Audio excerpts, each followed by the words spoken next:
Tulong ko'y kilu-kiluan, fito ikabay mohala-hala, si uluwahe mo kau atoa, ofake akal pea ofake ngofua.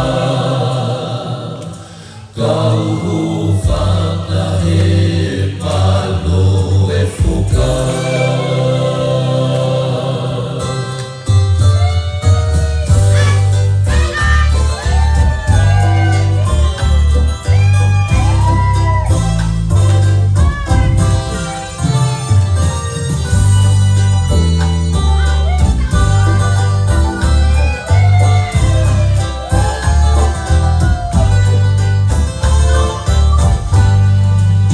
Otok kakak etolia di otak kafunga efunga maitaki ai fite ewa pe ikela kakoi otoli he pamai otak kasa melodi aoka toka uga tato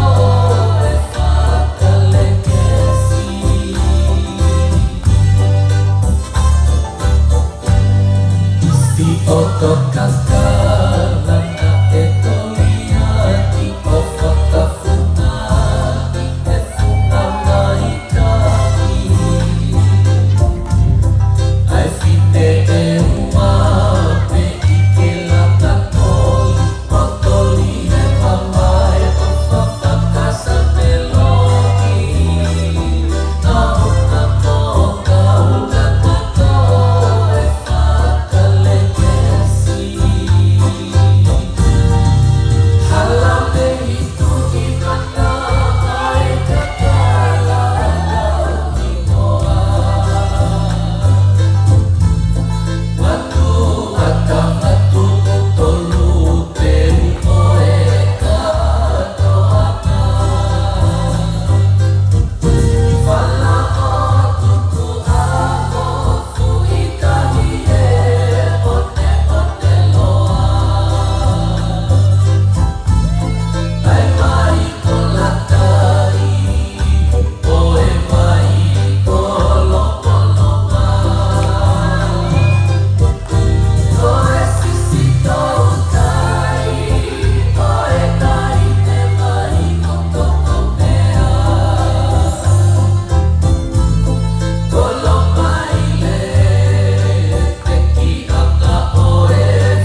Malo, pero ina mo tanga mo fua.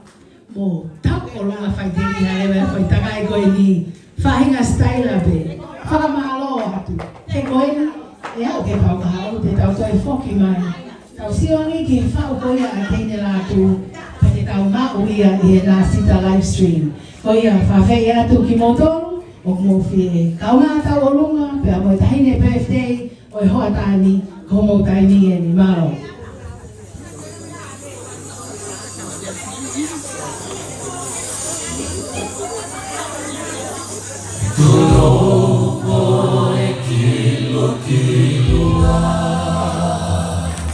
Fitu ika perai o hala hala